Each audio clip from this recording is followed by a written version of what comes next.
When there's something strange and you don't feel good, who you wanna call?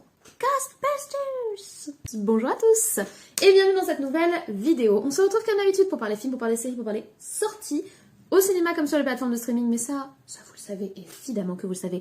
Et vous savez également qui on appelle quand il y a des fantômes, on appelle évidemment SOS Fantôme. Et c'est d'ailleurs à cette saga qu'on va faire appel dans la vidéo du jour, puisque j'ai enfin vu le SOS Fantôme. Alors certains le considèrent comme le film numéro 3, d'autres le considèrent comme le film numéro 4.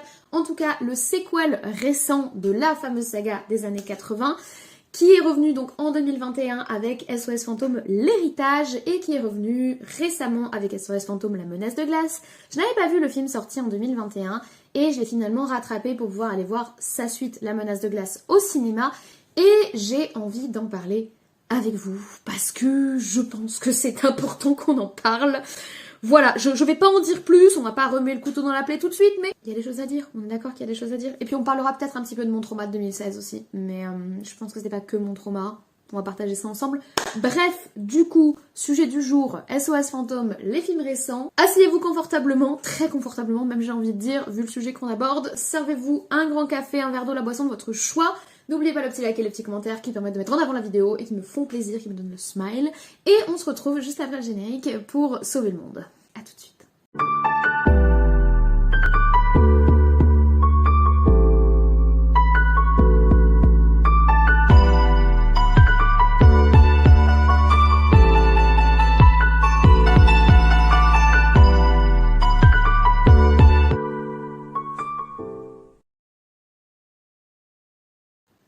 Alors la saga SOS Fantôme, on ne la présente pas déjà parce que sa musique est iconique et géniale et que je pense que la musique y est au moins pour 50% du succès de la saga. Moi, je ne fais pas partie de la génération qui a grandi avec SOS Fantôme. Le premier film est sorti en 84, le second en 89 je crois. Moi je suis née bien 10 ans après, mais j'ai quand même découvert les films dans mon enfance, on avait les cassettes à la maison.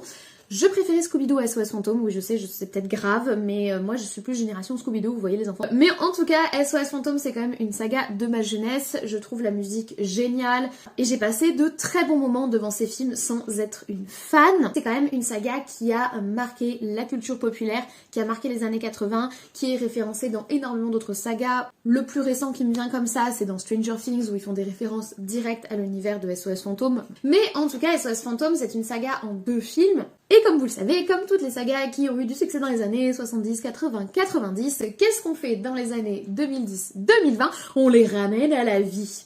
C'est ainsi qu'en 2016, un traumatisme s'est produit dans ma vie puisqu'est sorti le film SOS Fantôme. C'est une sorte de remake avec une équipe de SOS Fantôme qui a été gender bend, c'est-à-dire que tous les personnages qui étaient masculins dans le film original sont maintenant des personnages féminins dans ce film-là et que les personnages qui étaient féminins dans le film original, c'est-à-dire la secrétaire, est ici un personnage masculin. Ce film a été un trauma pour moi parce que je l'ai juste détesté.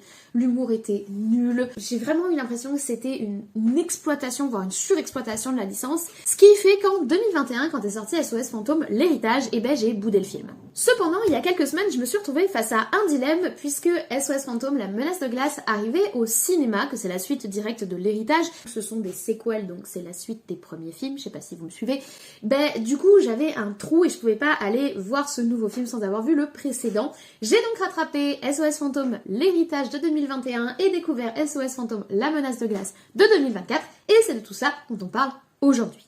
Les deux films ont une durée à peu près équivalente puisque le film de 2021 dure un peu plus de 2 heures et que le film de 2024 dure un peu moins de 2 heures. 2h04 pour l'un, 1h56 pour l'autre. Et on y retrouve dans les deux cas le même casting, c'est-à-dire Paul Rudd que vous connaissez car il incarne le héros Ant-Man dans le MCU. Notamment, il a fait d'autres films évidemment. McKenna Grace qui a joué dans le film Annabelle ou encore dans la série Young Sheldon.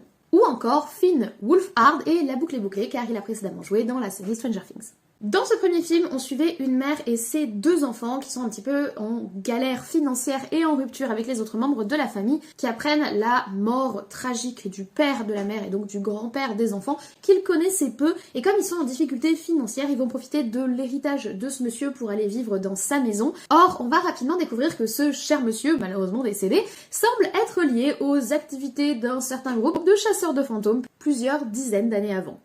Les enfants, leur mère ainsi que le prof de physique-chimie des gamins au collège vont se retrouver projetés dans des enjeux qui les dépassent où ils vont devoir eux aussi jouer les chasseurs de fantômes pour sauver le monde. Et honnêtement, qu'est-ce que j'ai pensé du film?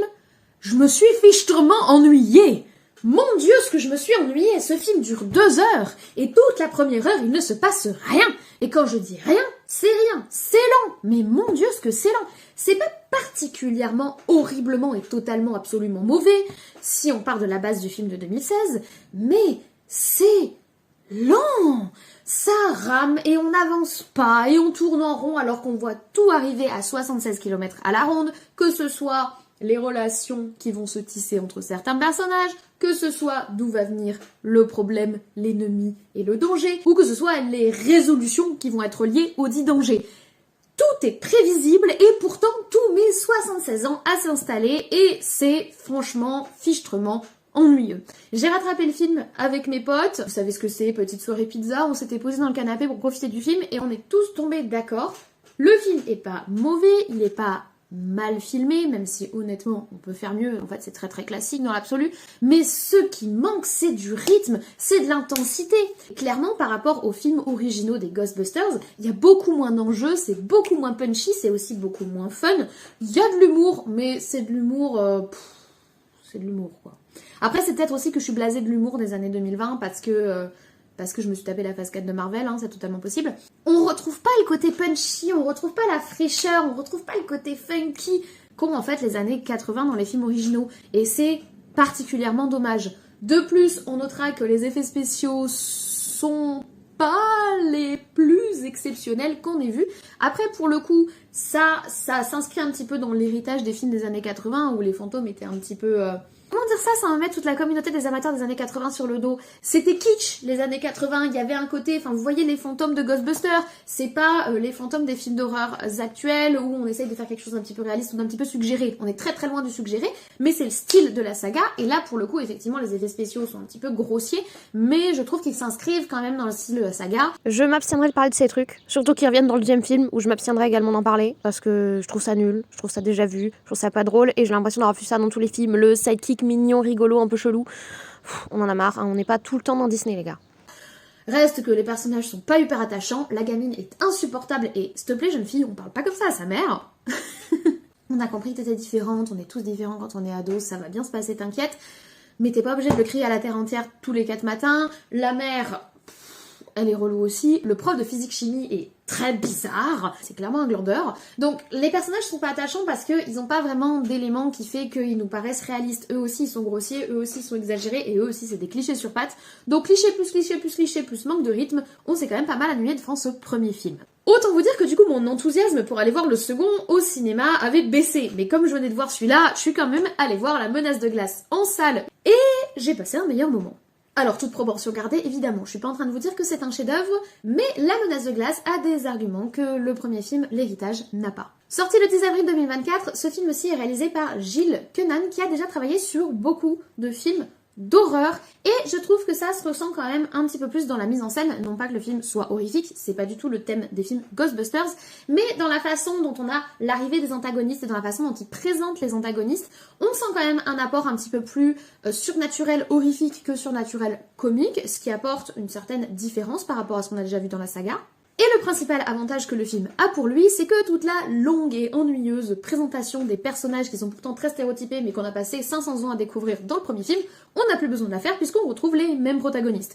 Il y en a même certains qui reviennent, je sais pas ce qu'ils foutent là, mais ils reviennent. On retrouve donc la famille Spengler qui a quitté la maison paumée au milieu de nulle part pour revenir s'installer dans The Place quand on est un chasseur de fantômes, c'est-à-dire notre caserne de pompiers en plein New York et qui essaye de se lancer dans des activités d'SOS fantômes comme l'équipe à l'ancienne le faisait. Et alors qu'ils attrapent un énième fantôme, ils se rendent compte que la grosse réserve à fantômes qu'il y a sous la caserne de pompiers serait pleine, ce qui risque de leur poser problème, parce que où est-ce qu'on va les mettre maintenant ces fantômes qu'on capture? Et alors qu'ils creusent la question, ils découvrent qu'en fait, depuis tout ce temps, la chasse aux fantômes ne s'est jamais réellement arrêtée et qu'un laboratoire est même né suite aux technologies qui ont été découvertes par l'ancienne équipe d'SOS Fantômes.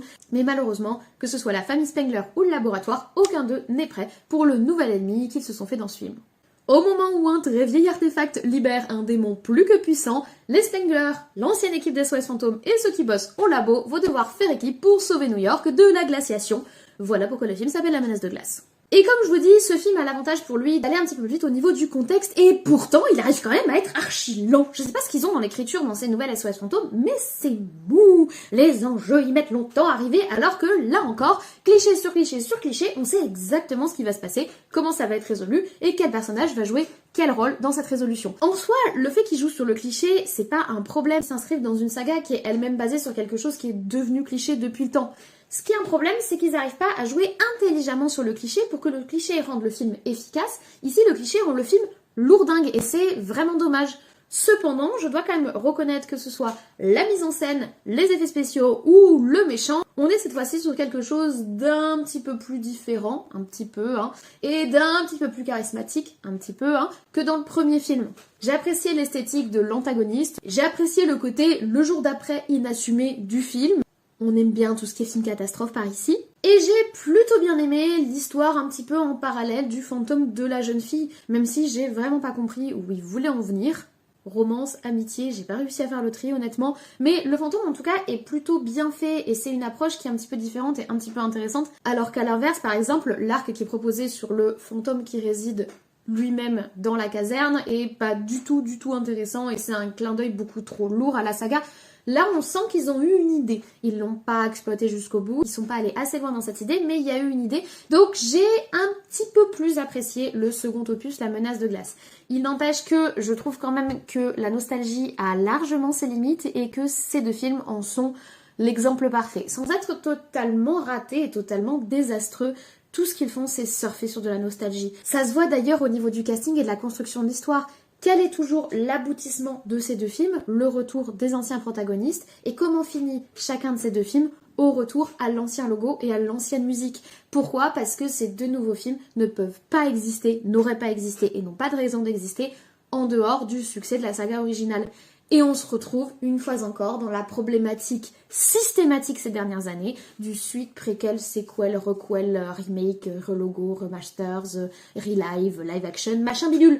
Et c'est fatigant. Et en fait, honnêtement, cette saga serait la seule à l'avoir fait. Tu te dirais, bon, ça va, les films sont sympatoches, sans être même sympathiques ni exceptionnels. Mais le problème, c'est qu'on est tellement blasé et qu'on a tellement tout le temps ça. Ben, du coup, honnêtement, j'ai pas pu vraiment totalement kiffer ma life devant ces films. Et même si j'ai légèrement préféré le second, s'il y en a un troisième, je suis pas sûre de me l'imposer. Du coup, si je fais un bilan, en fait, mon bilan sera assez négatif, mais parce que il y a un côté un petit peu blasé et aigri dans cet avis. Honnêtement, ces films ne devraient pas exister et je comprends pas pourquoi ils sont là, à part pour faire du bif, à part pour faire du fric. On sent bien qu'ils n'ont pas vraiment d'idées nouvelles à apporter, hormis de ramener ce qu'on connaît déjà et de ramener ce qui fera plaisir aux fans. Alors on pourrait agiter l'argument du oui, mais comme ça on fait découvrir la saga aux plus jeunes. Mais excusez-moi, le film de 84 est totalement regardable par des jeunes de 10 ans qui peuvent totalement l'apprécier. Donc agiter cet argument, c'est vraiment essayer de faire preuve d'une certaine mauvaise foi, en tout cas selon moi. Sans avoir fait des films désastreux, ils ont fait des films quand même largement inutiles. Du coup, est-ce que je vous les recommande? Oui, chez vous, entre potes. Quitte à vous ennuyer un petit peu pendant les très longs passages d'introduction, que ce soit au début du premier film ou au début du second. Mais au cinéma, j'ai pas eu l'impression de vivre une expérience vidéoludique exceptionnelle. Et au niveau du visionnage, j'ai plus l'impression d'avoir une nostalgie et une chasse aux fantômes, si vous me permettez l'expression, d'un Hollywood qui n'existe plus, ou qui du moins pour le moment se terre dans une grotte en attendant de ressortir à la fin de son hibernation, que de réelles nouvelles idées et de réelles nouvelles envies pour la saga SOS Fantôme. Ouais, je vous avais dit que ça allait être un peu négatif et qu'on allait remuer le couteau dans la plaie. Voilà pour cet avis sur SOS Fantôme, l'héritage et SOS Fantôme, la menace de glace. J'espère que vous l'avez apprécié, désolé pour la négativité ambiante. Mais franchement, on est saoulés. Enfin moi en tout cas, je suis saoulée. Là, je parle pas pour tout le monde, je parle pour moi-même. Je suis saoulée. Et je crois que Sirius, il est saoulé aussi, il a même pas vu les films. Et mes potes étaient saoulés aussi. Ça fait quand même beaucoup de gens de saoulés. Mais en tout cas, j'espère quand même que vous avez apprécié cette vidéo. Si c'est le cas, n'hésitez pas à mettre le petit like, vous le savez. Mais surtout à me laisser en commentaire votre avis. Est-ce que vous avez vu les films? Est-ce que vous aimez la saga SOS Fantôme? Est-ce que du coup, vous avez vu celui de 2016 qui était un traumatisme? traumatisme absolu? Est-ce que vous avez vu celui de 2024? Donnez-moi votre avis sur tout ça, cette histoire de sequel, machin. Est-ce que vous aussi vous êtes saoulés? Est-ce que vous êtes saoulés? Si vous êtes saoulés et que vous voulez découvrir de nouveaux films, eh bien écoutez, je vous propose de vous abonner à la chaîne. Je partage des avis sur l'actualité, cinéma et séries, que ce soit sur les plateformes ou en salle. Vous pouvez découvrir mes anciennes vidéos et puis si vous vous abonnez, vous serez prévenu des nouvelles vidéos. Et moi je vous embête pas plus, je vous remercie d'avoir regardé cette vidéo jusqu'au bout, je vous souhaite une très bonne journée, une très bonne semaine et de très bons visionnages. Peut-être, si jamais vous êtes curieux, du coup, SOS Fantôme, la menace de glace. Et d'ici là, prenez soin de vous. Je vais essayer d'en faire de même. Et on se dit à très très vite. Ghostbusters! En vrai, on est d'accord pour dire que la majorité du succès de la saga Ghostbusters, c'est leur musique exceptionnelle. Parce que la saga est cool, mais la musique est génialissime. Franchement, la musique, elle est juste trop cool. Et j'étais en train de chercher, avant de lancer la vidéo, quand était sorti le premier film SOS Fantôme, parce que moi je le situais dans les années 90, puisque moi je l'ai vu dans mon enfance, et en fait non, 84, j'aurais pas pensé qu'il était si vieux que ça. Franchement il fait pas son âge, je sais pas ce que vous en pensez. Alors ça il a vieilli, mais je trouve qu'il fait pas son âge. Enfin bref. Du coup, vous vous en doutez, on va parler de SOS Fantôme, puisque je n'avais pas vu en 2021 SOS Fantôme l'héritage, et comme là il y a du coup SOS Fantôme la menace de glace qui sortait au cinéma, j'ai vu l'héritage et quelques jours plus tard j'ai vu la menace de glace, donc quelques jours plus tard, une bonne semaine plus tard, puisque j'ai mis du temps à aller le voir au cinéma, bref. Et j'ai envie d'en parler avec vous, parce que j'ai des choses à dire, voilà, ça va. Enfin, j'avais vu celui de 2016 qui m'avait traumatisée, on va en parler, c'était niveau trauma. Et du coup, j'étais dans le déni de ces suites de 2021 et 2024, et je les ai vues, et du coup, j'ai des choses à dire. Et voilà, on est parti, let's go, let's go, let's go, let's go. Where you gonna go? Ghostbusters! Aussi parce qu'ils font face à des êtres surnaturels, on les comprend. Or, on va rapidement découvrir que ce cher monsieur semble être...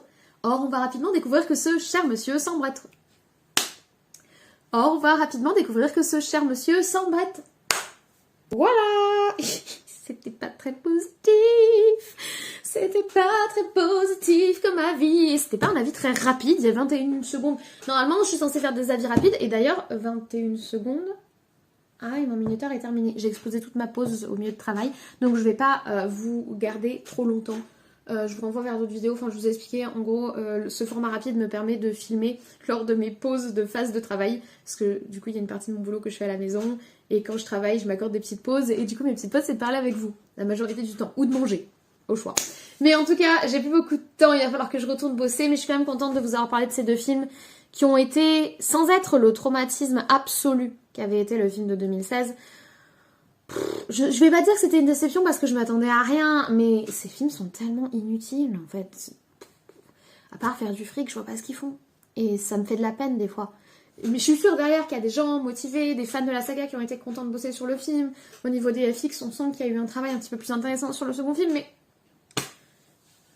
Qu'est-ce que ça apporte? Qu'est-ce que ça apporte? Je sais pas, est-ce que je vais retenir ces films? Je crois pas. Qu'est-ce que je vais retenir? C'est les films SOS Fantôme originels et la musique exceptionnelle. Voilà. Merci d'avoir regardé cette pause générique. Désolée pour la négativité.